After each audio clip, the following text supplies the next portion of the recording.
Good evening. First, let me thank the Arlington Historical Society.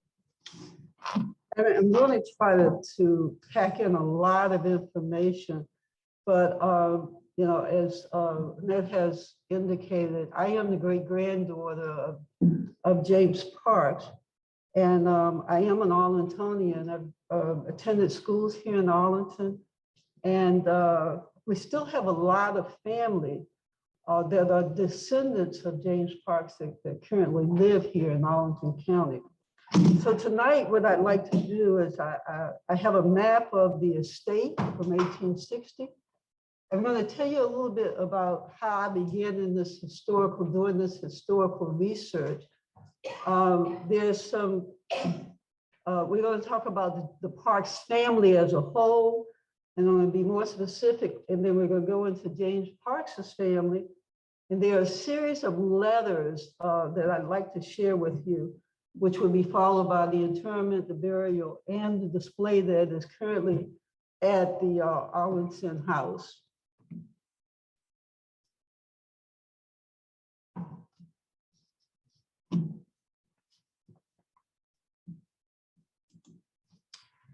Here you see a map of the 1860 Arlington estate. And what's interesting about this map is when you think about the life of James Parks, first of all, he was born on the estate.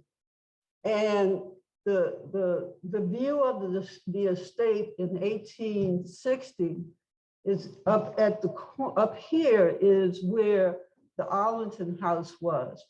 Now, this whole area was known as Arlington Forest, but all of the necessities that they needed for the community as a whole was contained on this estate.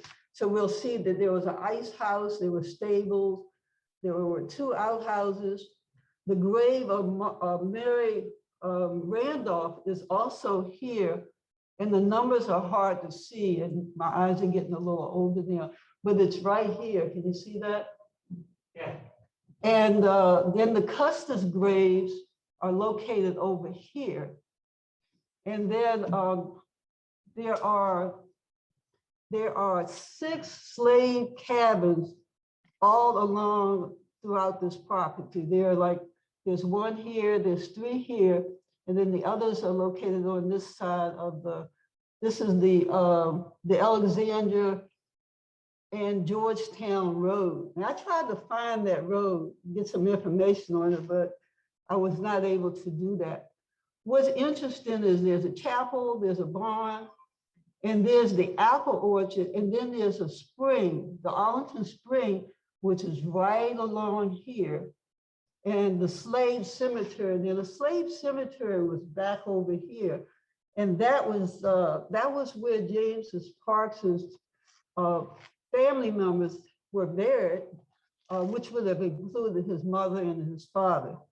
And then there's a road that comes down through here, and that road is identified as the road to the Long Bridge. With the Long Bridge is what we currently know today as the 14th Street Bridge. I started this project in doing research in October of 2011.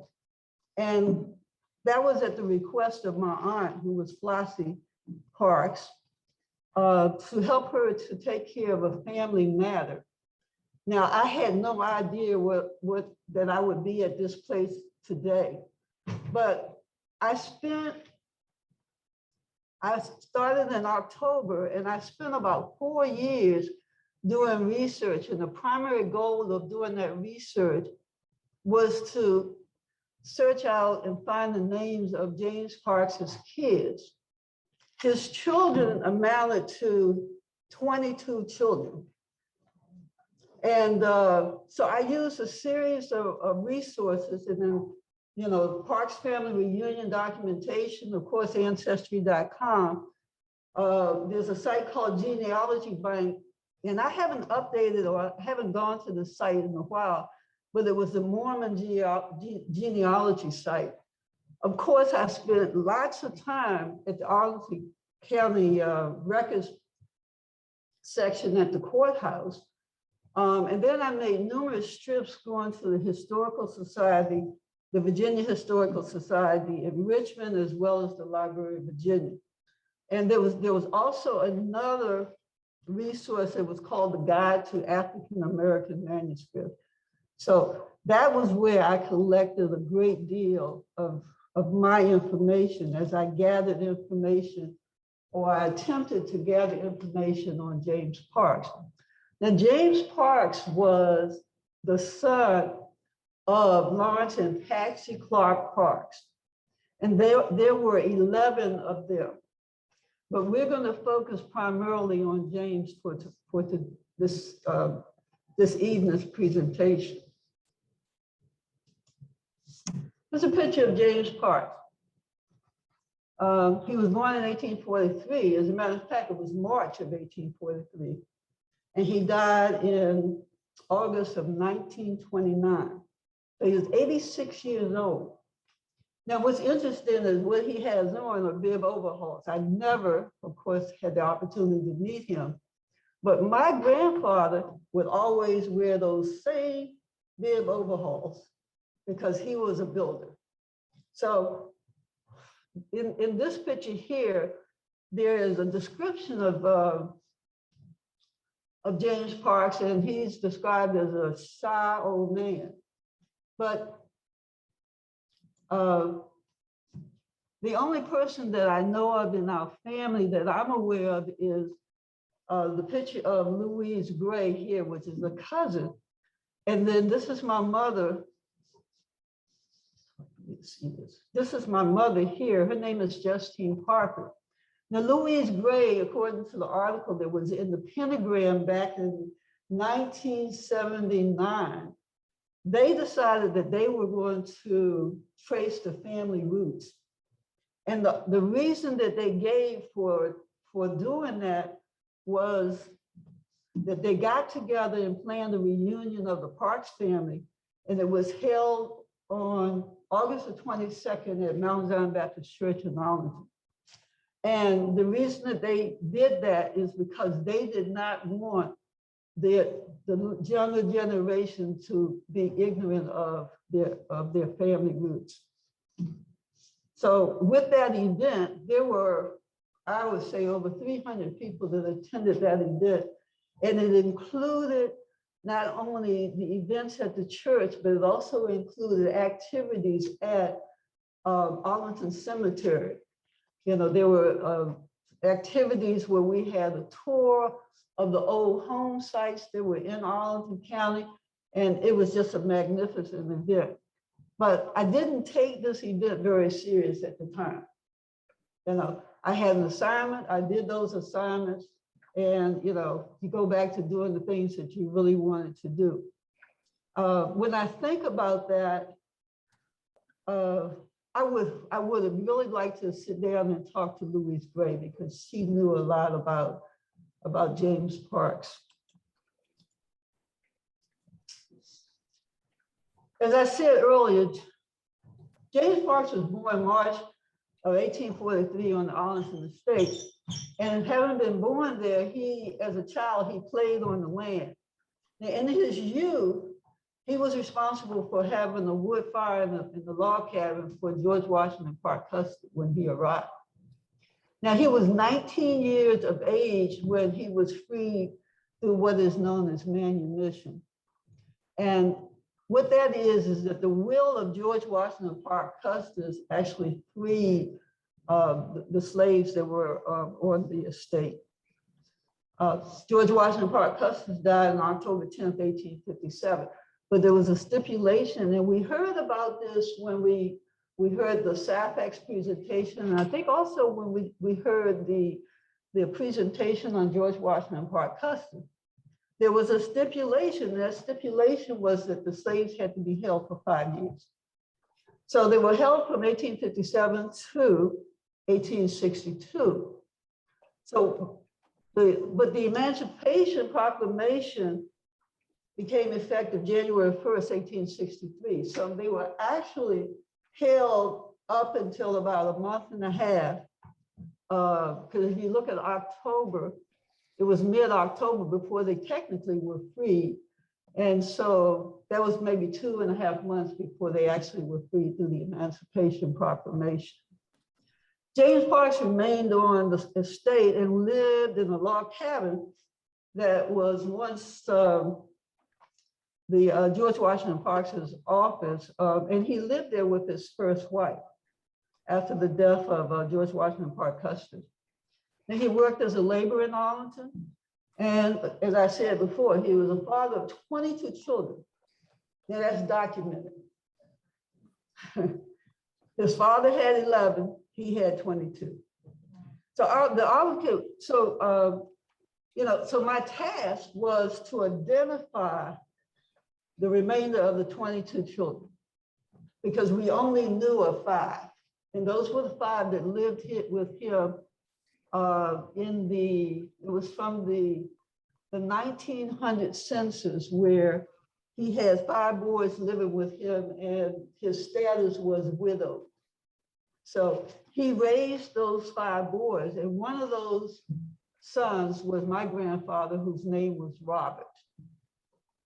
When we had the family reunion, there was a Arlington County proclamation that was named James Parks Day, and that was on August 22nd, 1987. A couple of things about his life is that you're going to see in some places it will say that he helped to build Fort Whipple. Now, Fort Whipple was built from 1863 to 1865. Now, prior to the initial renovation of the Arlington House, James served as an invaluable, and this is a quote from the different sources of people who actually came in touch with him. It says that he served as an invaluable information source in reference to the history of the estate. And he also would recall how Custis would go down and play his fiddle by the river for the different dances that they would have there. As a part of his knowledge base, he was able to provide, prior to the renovation, he was able to provide them details about the smokehouse, the old vegetable garden, and the converted well, which are only a few of the things that he gave them insight into so that they could effectively do the renovation at Arlington House. One of the other things that many of you would have heard is that he dug the first grave there. When the Union soldiers, when the dead would come in and the coffins would come to the property. And that's another story, a very interesting story, which includes Montgomery Meigs, which was the person that was responsible for converting it from the estate to a cemetery, to a national cemetery. James Parks' family, this is where my research actually paid off. And that was 4 years of intense traveling and looking at documents. And I would find myself so consumed with this research that I would start off, being retired. I could start early in the day, and many times I would look up and it would be 2 or 3 o'clock the next day, because I became it became so intense, because I would find something. It was like this aha moment that I found it. But what's interesting, I never knew his first wife. And his first wife's name was Emma Johnson. She was 30 years old when she died. And then I have at least 6 children that I could find records of that were born to Emma and James Parks. Now, she was 30 years old when she died. And then his second wife was Roxanna Scott. And when you do research, what you find is, this is the correct way that her name was spelled, but in the census records themselves, you would see Roxy and then Anna, or then you would see just Roxie. So you have to be very careful when you're doing research because the names are going to be somewhat different from the way that they would have been with with a family member. So, but what I found was that we had 7 children. The ones that grew up with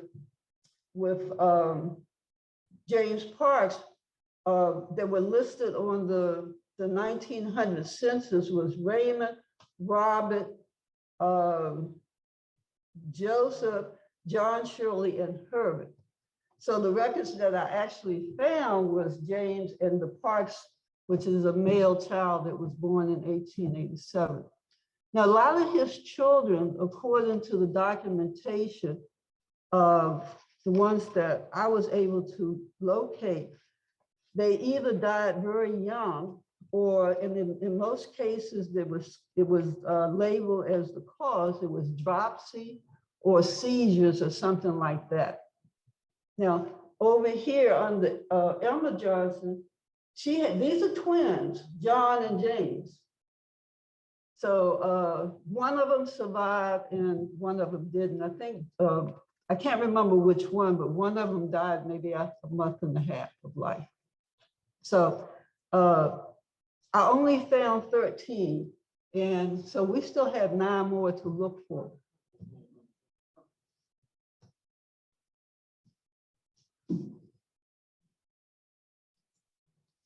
Here's a picture of James Parks. You might see this over at the Arlington House in the display that we have over there, and he's called a reliable witness.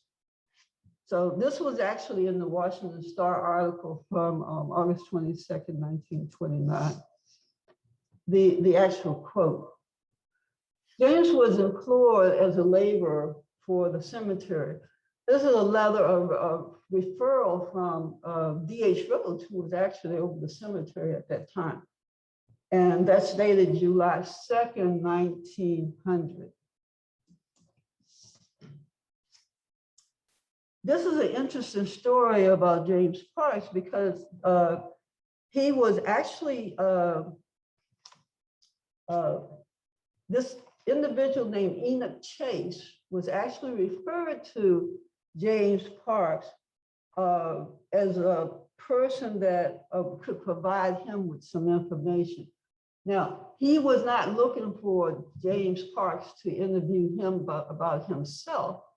He was actually looking for a source to obtain information about George Washington Parke Custis. And there was I need to read you the quote.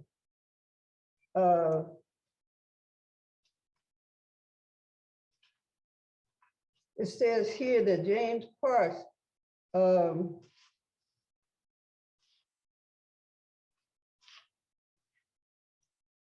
and basically what it did was when one of the owners one of the leaders at Arlington, at the Arlington House, he said to Enoch Chase that if you want information on anybody around, because Enoch Chase questioned him to say, does he really know George Washington Parke Custis?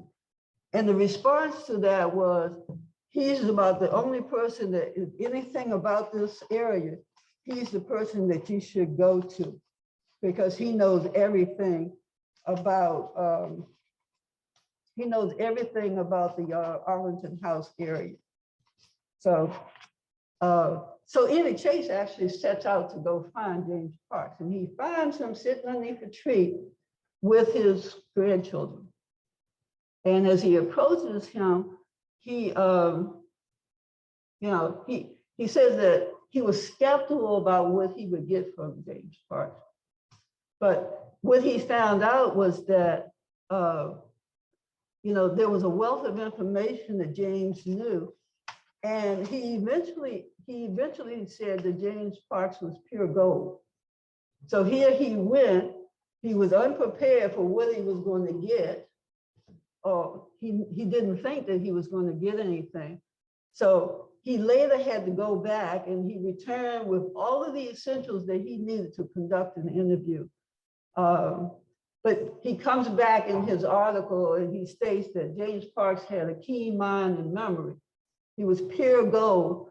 And as the time went on and as he continued to go back and interview James Parks, what happened was he became a champion for James Parks. And we're going to see that as we go through this presentation.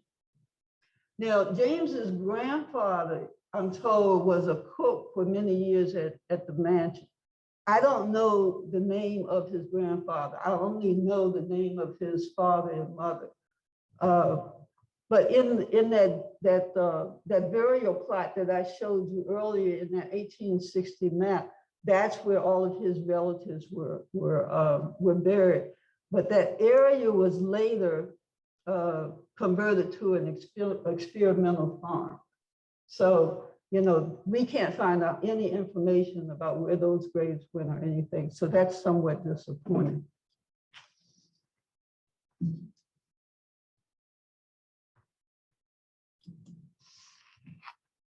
Here's a letter dated, we've gone through the years on this.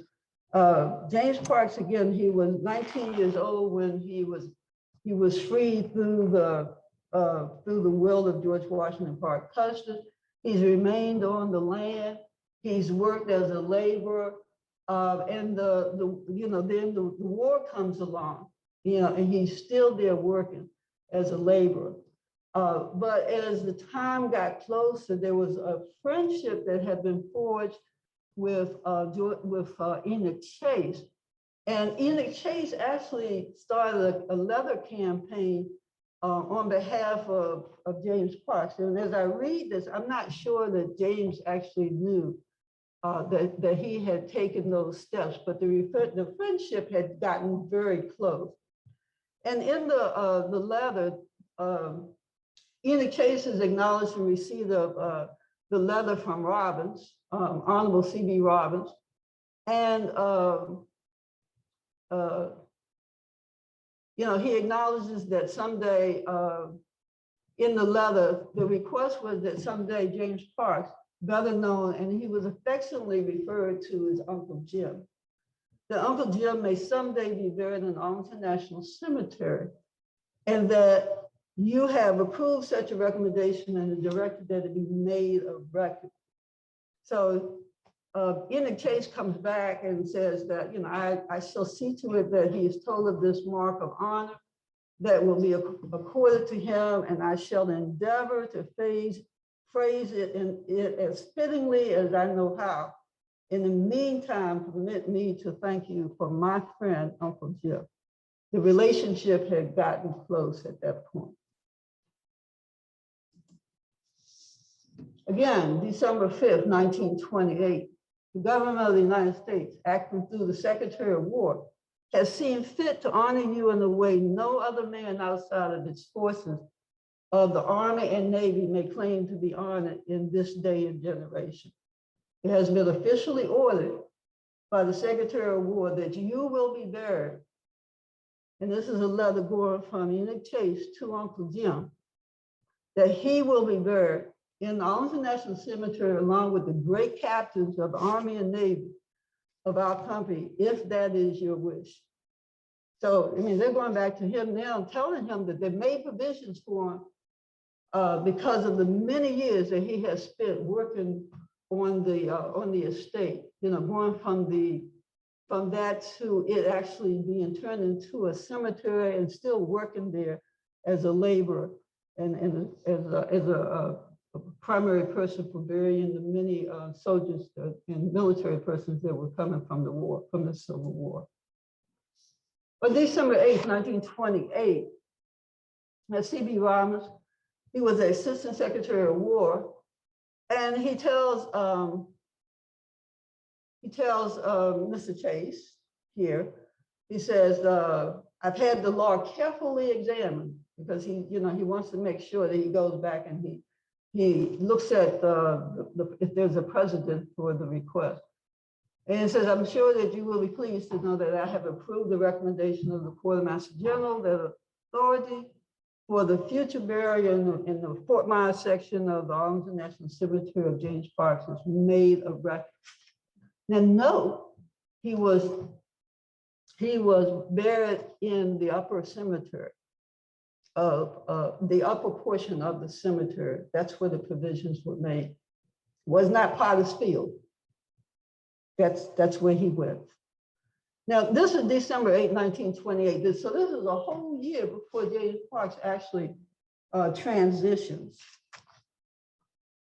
So one of the things that I found so interesting as I began to do the research is that, I grew up and I was told that, James Parks, after we did the family reunion, James Parks is my grandfather or my great-grandfather. Also, there's, I have Inez here. Inez is also a great-grandchild of James Parks. And my friend up there, I don't want to not acknowledge them, is a Felicia. She's the one that when I accumulated this big binder of genealogy records, and I was trying to make sense of it, which I could not do. I actually took it over to her house and I spread it out all over her floor. And Felicia just looked at it. And she's a calligrapher, as well as being the owner of From One Hand to the Other, which is Photo Gallery that's located in Arlington. So she looked at it, she said, I'll have to get back with you. And I said, good, So when I left, I had no idea what she was going to do with it. But it's quite difficult to take and make a tree where you have the parents that have 11 children, and then you have one of the sons that has 22 children. And even recording 13 of them was difficult, but she came up with a plan. And then what you have here is the actual tree that Felicia created for us so that we could put it on display. So one of the things that I found interesting was that I needed to feel, I heard it, I didn't process the words as well as I should have, but I didn't have a connection either. James Parks was my great-grandfather. We had a Parks family reunion in 1987. I have all this information, but I didn't have a connection. So as I started to do the research, I started to see the descriptions of James Parks from those that had been around him, that had interacted with him. And as a result of that, I needed to feel him. I needed to understand who he truly was. I needed to understand and get a deeper understanding of his character. So one of the ones that I came across in my research, and this is from the Washington Star article, was that he was the one infallible authority on everything connected with the history of the estate. So I started pulling the words apart. Infallible. Well, before he was just a slave, or he was a grave digger, but here it's saying he's the one infallible authority. He knew stuff. He was, when you look back over the things that I gave you quickly, he was the source of information for everybody that needed something, and he just gave it to them if they asked him. And that was one of the things that Enoch Chase said, that when he went to James Parks, he went there not expecting anything, but he got a lot. So, one infallible authority. I love those words. I began to understand. So, I'm sorry, I'm having trouble with the mouse. On January 30th, 1929, this letter is one that was written from Enoch Chase to Uncle Jim.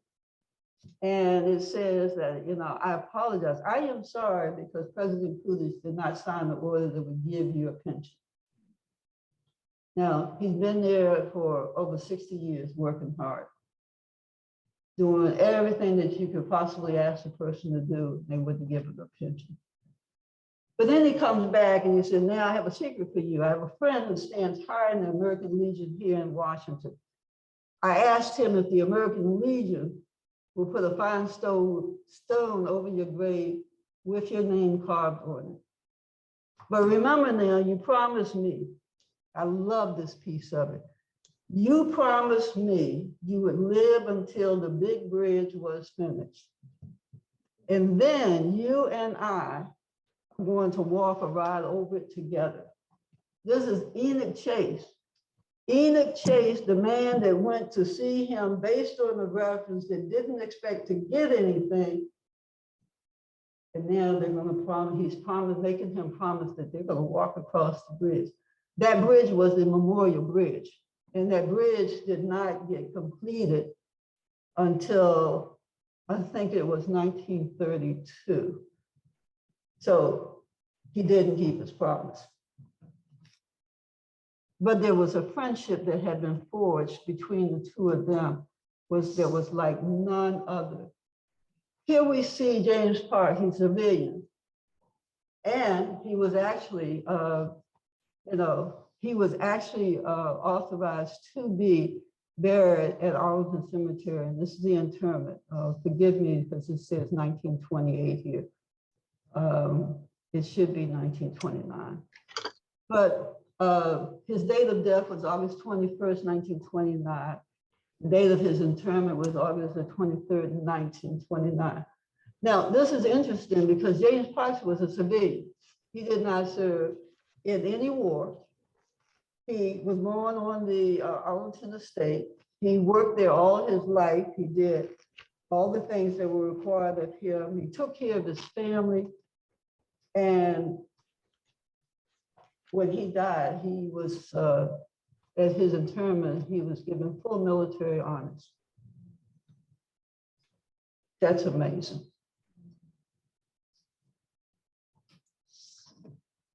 This is a stone that was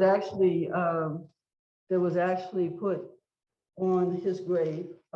It's located in section 15, and it's grave number 2. And that stone, and if you go from Fort Myer, and then there's the wall that comes down through there. It's just over on the other side of that wall under a tree. And my uncle, whose name is Robert, not Robin, I'm sorry, whose name is Warren Parks, is buried there with him.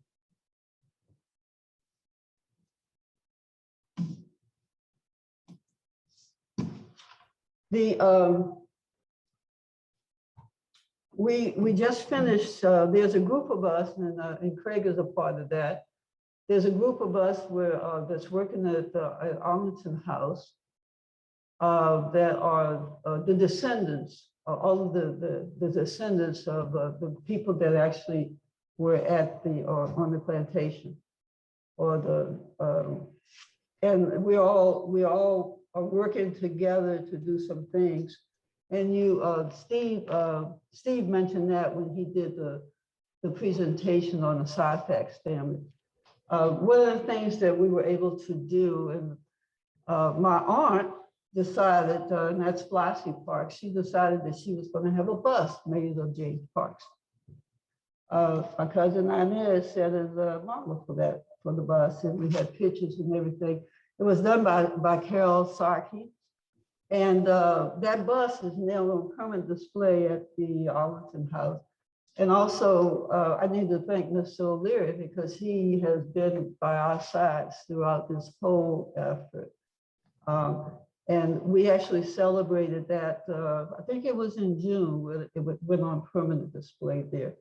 So when you get a chance, you can go, if you would like, to the Arlington House, to the, and it was recently renovated for, again, and you can see that bust, not me, just the bust.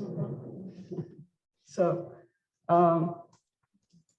that's just a quick summary of the life of James Parks. James Parks was, to me, you know, I began to feel his heartbeat after a while. I began to understand and respect him, because I started to not take just all of the information that I had, but as I began to really process the information, you know, I could see the different things about him. One of the writers said that he was, you know, he was a reliable witness. Well, we see that because everybody depended on him. And whenever they needed some information, they went to James Parks.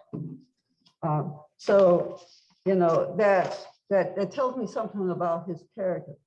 One of the statements about James Parks was that he was a soft, quiet spoken man. You know, Ely Chase tells me that, because he said that when he asked him a question, he would answer the question and that was it. He didn't give you anything extra. He just answered the question.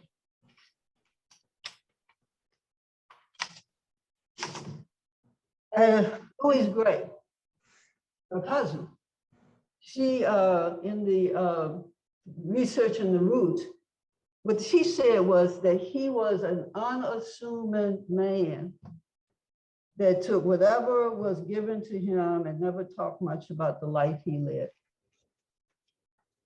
He was a quiet, soft-spoken man. He was a shy man, an unassuming man.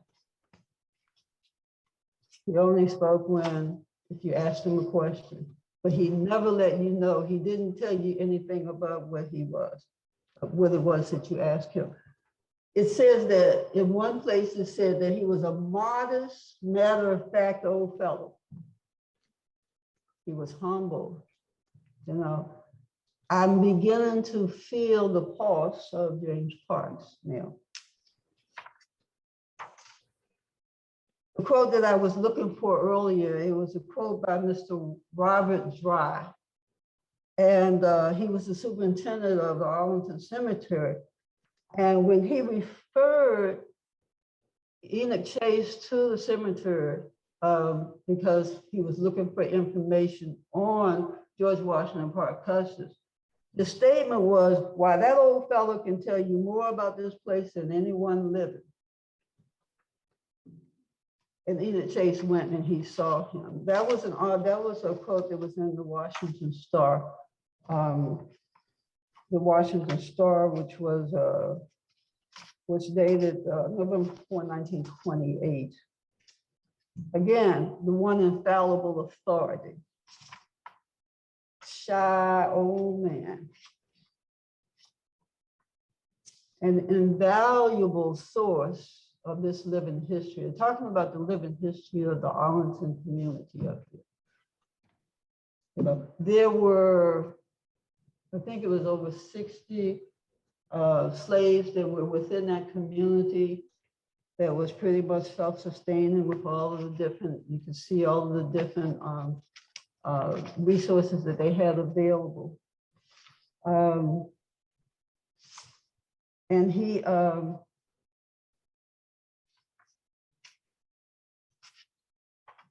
took a lot in.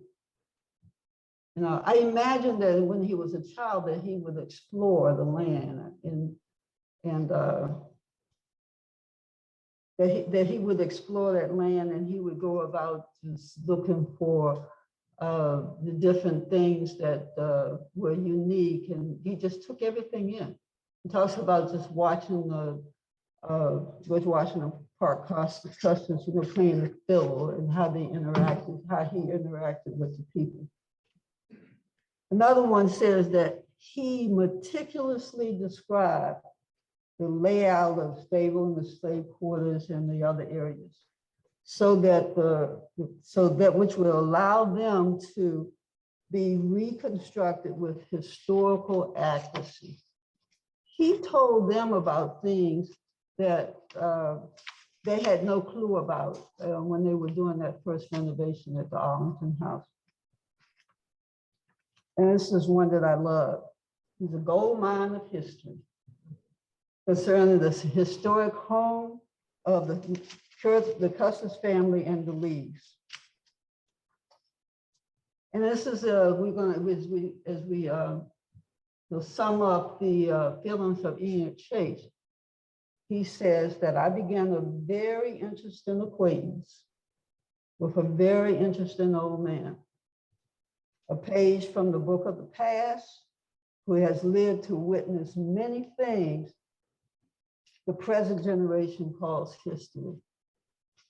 That's a big difference from just going and not expecting to get anything. Finally, of all the people that lived on this estate, James Parks is known as the last of the home folk. He was the very last. And they saw fit to allow him to sleep on the land where he was born. And if you have the opportunity, I invite you to go and just look at the exhibit that's there at the Arlington House in the portion that is there on James Parks. Thank you.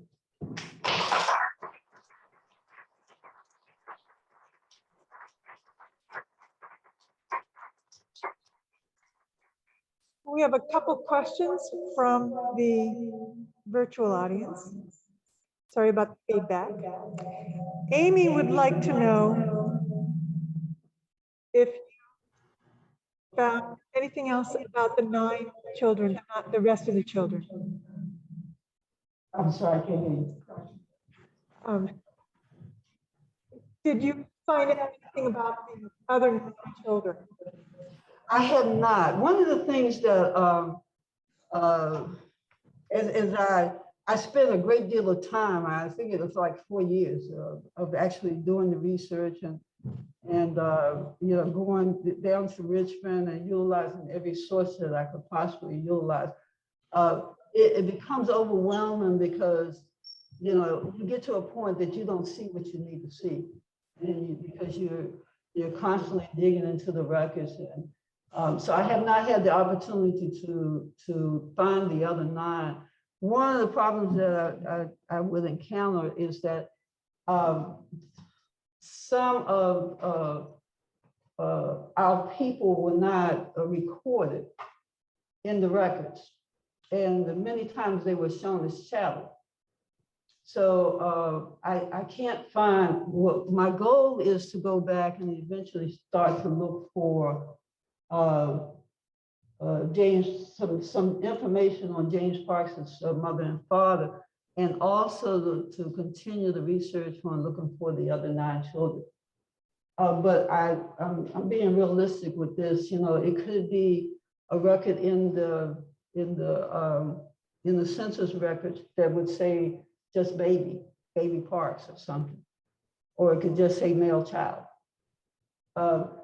And if they didn't name the child, you know, if those records weren't documented properly, I probably won't find the 9. But I am going to go back and start looking for the other 9 children.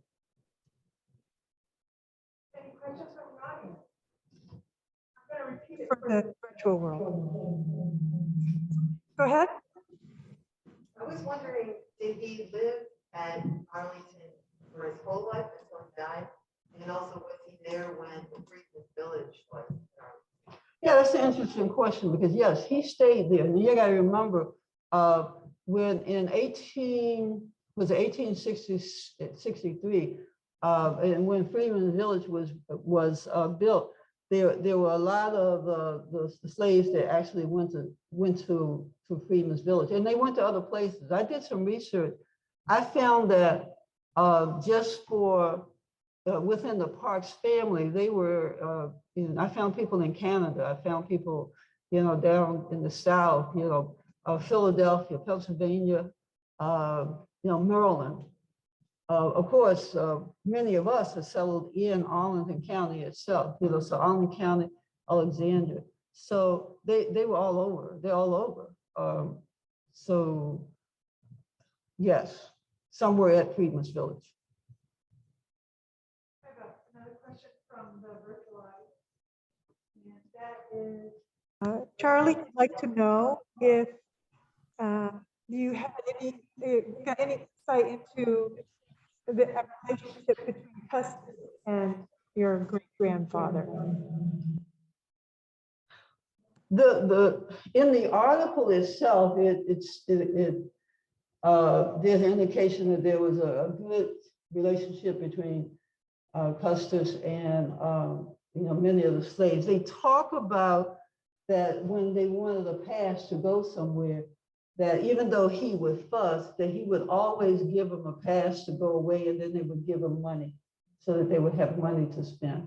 So, I can only see it from that perspective, that he didn't indicate that there was any problems.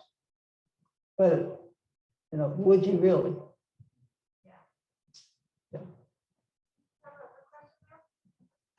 I was just wondering, with his two wives, was he able to cohabitate with them on the premises of the Arlington plantation, or did they have separate quarters? Did they have a male versus female, and how that worked?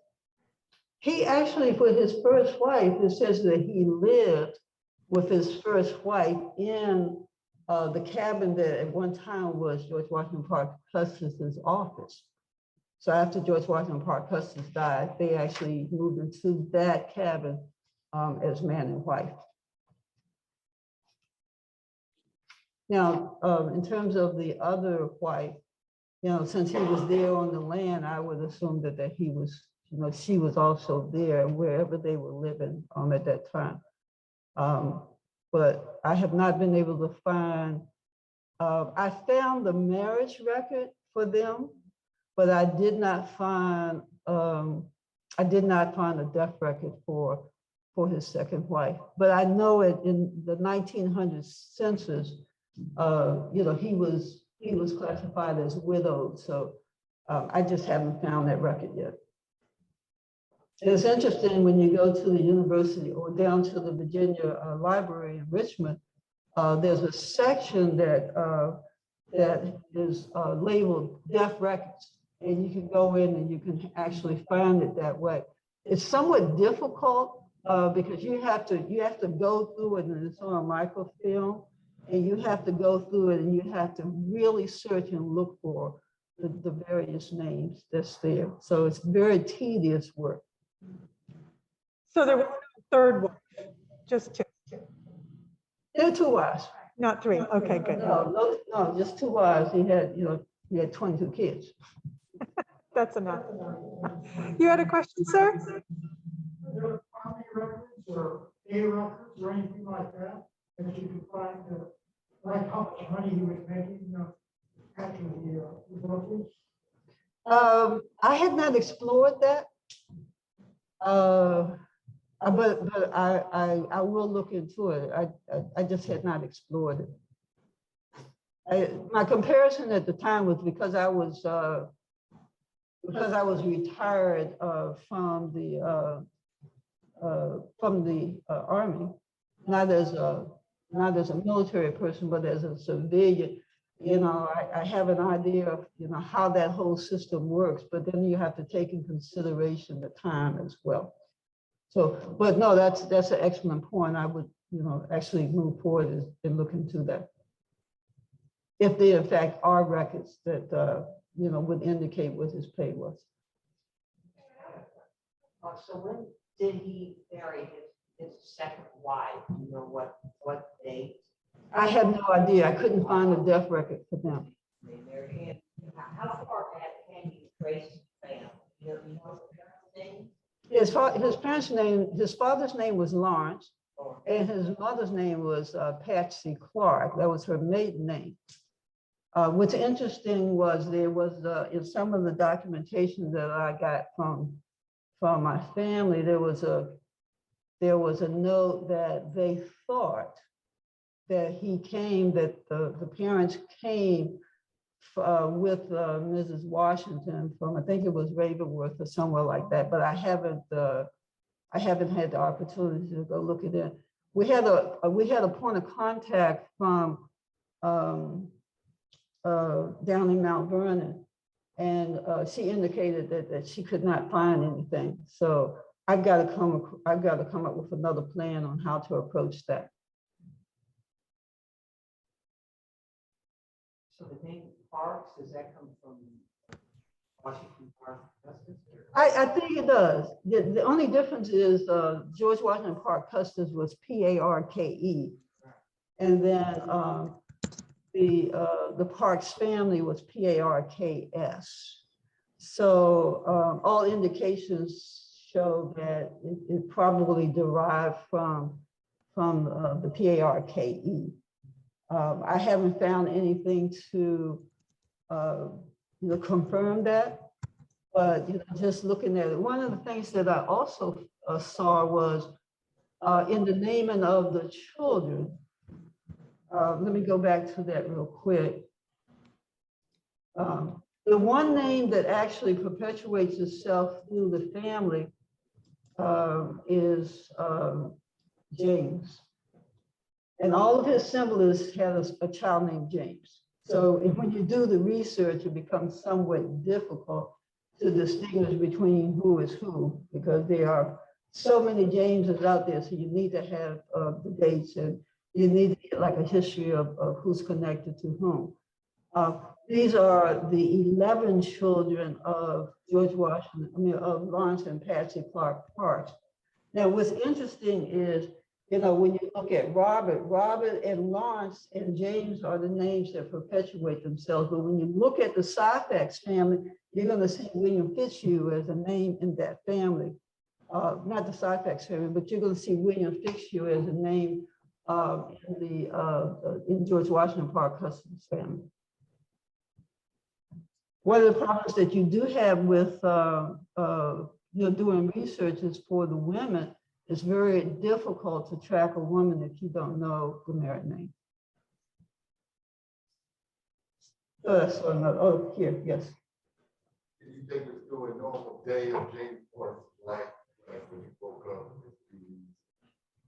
Actually, I cannot. Let me repeat the question. He asked, can you take us through a day in the life of James Parks? Thanks.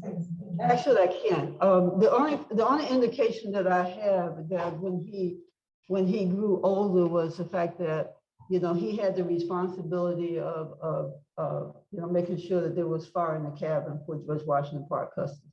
So I'm assuming that he had other duties similar to just day-to-day operations, where he grew up when he grew up there. But I don't have an idea of what he did. You mentioned that a group of families who live in Arlington or working in Arlington on a project. Are there a lot of families from the enslaved Arlington that are in the area? So you're asking whether or not there are formerly enslaved families that are still in Arlington? Yeah. They're working on the Arlington House? So you've got the park, I don't know, like that. Yeah, you had the Parks, you had the Syphax, you had the Grays, you had the Brandons. Help me out, Steve. Craig. That's a good number there. Yeah, that's a good number. But there are quite a few more that are actually a part of the descendants group that and we meet. We haven't met since December, but there's still quite a few of us that are getting together, and it's it's actually a wonderful thing to come together. And a lot of the people, which I found was, there were people that I had grown up, some of the people that I had grown up with as a little girl, and I hadn't seen them in years. And they've been brought back together, in this descendants group. So it's been exciting to be a part of it. Any other questions from the audience? I don't have questions. This is fascinating. So if you can't find the other 9 children, how do you know he had 22 children? Is that written down? So the audience asks, how do you know that he's got 22 kids if you can only find 9? Well, I found 13. 13, but I mean, you can't find the other 9. I'm confident that in the article when he said he had 22 kids, I'm going to believe him. Are you gonna write a book about this? I actually did write a book about it. I put together a book called James Parks Gold Mine of History, Life on the Arlington Estate, known as Arlington House. I only did this for, and I only printed limited copies because I had a wealth of information from doing all the research. And I also had the information that was given to me that was passed down to us as a result of the family reunion. And I woke up one day and it was amazing because I realized that I had this binder that was like that, full of research information. And if something had happened to me, nobody would be able to make sense out of it.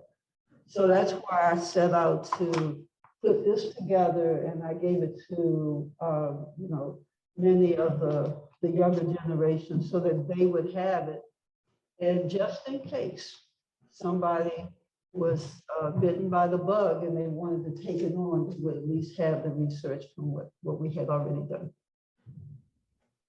Any other questions? Are you gonna have that printed for like public release?